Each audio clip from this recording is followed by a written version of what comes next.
हर घर में एक कॉमन चीज होती है, एक फाइल या ड्रॉर जिसमें हेल्थ चेकअप, रिपोर्ट्स, प्रिस्क्रिप्शंस और मेडिकल बिल्स रखे होते हैं। कभी पेरेंट्स के चेकअप के लिए, कभी बच्चों के वैक्सीनेशन के लिए या फिर कभी किसी अनएक्सपेक्टेड मेडिकल इमरजेंसी के लिए। आज हेल्थ केयर सिर्फ एक इमरजेंसी का सब्जेक्ट नहीं रहा, ये हर फैमिली के मंथली बजट का पार्ट बन चुका है। हाय, आई एम कारुण्या और आज हम बात करेंगे इंडिया के हॉस्पिटल सेक्टर की, एक ऐसी कहानी जो सिर्फ हेल्थ केयर सर्विसेज तक लिमिटेड नहीं बल्कि इंडिया के इंफ्रास्ट्रक्चर, इंश्योरेंस एक्सेस और लॉन्ग टर्म ग्रोथ फ्यूचर से डायरेक्टली लिंक्ड है। ईयर 2023-24 के डेटा के हिसाब से अर्बन हाउसहोल्ड्स अपने खर्चे का लगभग 5.85% हेल्थ केयर पर स्पेंड कर रहे हैं, जो फूड स्टेपल्स का ऑलमोस्ट या बराबर है या फिर उससे भी ज्यादा। और रूरल हाउसहोल्ड्स भी करीब 6.83% अपने बजट का हिस्सा हेल्थ केयर को दे रहे हैं। हेल्थ केयर अब ऑप्शनल नहीं, एसेंशियल है। जहां एक तरफ हेल्थ केयर पर खर्चा बढ़ रहा है, वहीं दूसरी तरफ इंडिया का per capita health care spending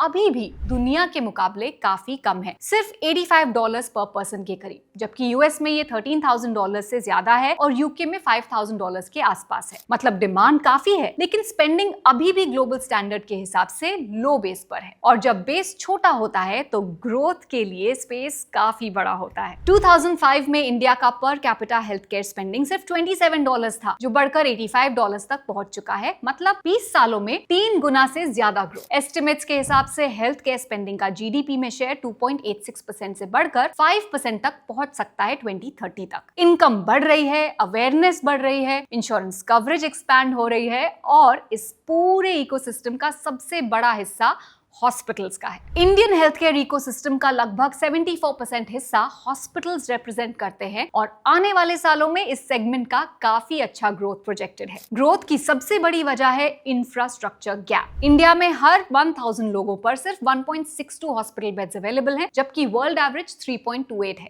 इसी तरह डॉक्टर्स की बात करें तो इंडिया में हर 1000 लोगों पर सिर्फ 0.73 डॉक्टर्स हैं, जबकि ग्लोबल एवरेज है 1.71। गैप क्लियरली विजिबल है और जब जरूरत और कैपेसिटी के बीच इतना अंतर हो तो कोई एक्सपेंशन जरूरी हो जाता है। हेल्थ इंश्योरेंस कवरेज इंडेक्स 2000 में 31 था, जो 2023 तक 69 तक पहुंच गया। Health insurance premium collections FY16 में लगभग $3.8 बिलियन थे, जो FY25 तक $13 बिलियन से ज्यादा हो गए। जब इंश्योरेंस बढ़ता है तो ट्रीटमेंट डिले नहीं होता, एक्सेस इंप्रूव होता है और हॉस्पिटल यूटिलाइजेशन नेचुरली बढ़ जाता है। इंडिया मेडिकल टूरिज्म का भी एक इंपॉर्टेंट हब बन रहा है। 2020 में मेडिकल पर्पस के लिए इंडिया आने वाले फॉरेनर्स लगभग 1.8 लाख थे, जो 2023 तक 6.6 लाख के करीब पहुंच गए। मेडिकल टूरिज्म इंडस्ट्री का साइज भी $7 बिलियन से बढ़कर $18 बिलियन तक जाने का एस्टिमेट रखता है। साथ ही इंडिया में नॉन कम्युनिकेबल डिजीजेस जैसे डायबिटीज, कैंसर और हार्ट कंडीशंस लगभग 63% डेथ्स के लिए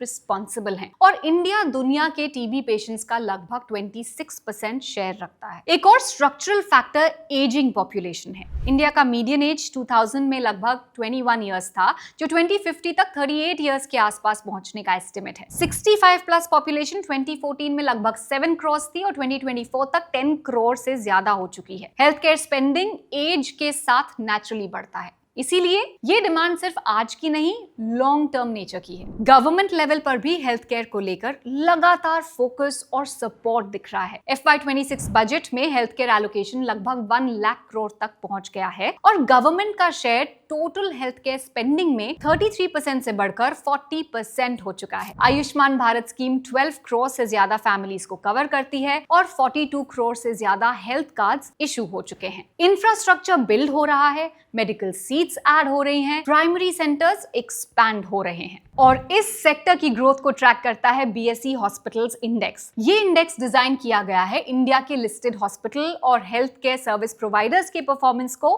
कैप्चर करने के लिए। इसमें BSE 1000 यूनिवर्स से हॉस्पिटल्स कैटेगरी में क्लासिफाइड कंपनीज को इंक्लूड किया जाता है। Index free float market capitalisation methodology को फॉलो करता है, जिसमें इंडिविजुअल स्टॉक वेट 20% पर कैप होता है और इसे हर साल जून और दिसंबर में रीबैलेंस किया जाता है। आप अपनी स्क्रीन पे इसके टॉप कॉन्स्टिट्यूएंट्स बाय वेटेज भी देख सकते हैं। परफॉर्मेंस की बात की जाए तो इस इंडेक्स ने निफ्टी 50 को शॉर्ट एंड मीडियम टर्म में आउट परफॉर्म किया है। साथ ही FY20 से FY25 के बीच इंडेक्स कॉन्स्टिट्यूएंट्स के कंबाइंड रेवेन्यूज 35,000 करोड़ से बढ़कर 62,000 करोड़ तक पहुंच गए हैं और नेट प्रॉफिट्स 1100 करोड़ से बढ़कर 6200 करोड़ हो गए हैं, जो सेक्टर में इंप्रूविंग स्केल और प्रॉफिटेबिलिटी को रिफ्लेक्ट करता है। हेल्थ केयर लग्जरी नहीं होता, ना पोस्टपोन होता है ना रुकता है। पॉपुलेशन, इनकम और अवेयरनेस बढ़ते ही हेल्थ केयर की डिमांड भी बढ़ती है और हॉस्पिटल्स उस डिमांड का एक इंपॉर्टेंट हिस्सा होते हैं। अगर आप इंडिया के हॉस्पिटल ग्रोथ स्टोरी में इन्वेस्ट करने की अपॉर्चुनिटी एक्सप्लोर करना चाहते हैं तो ग्रो म्यूचुअल फंड ने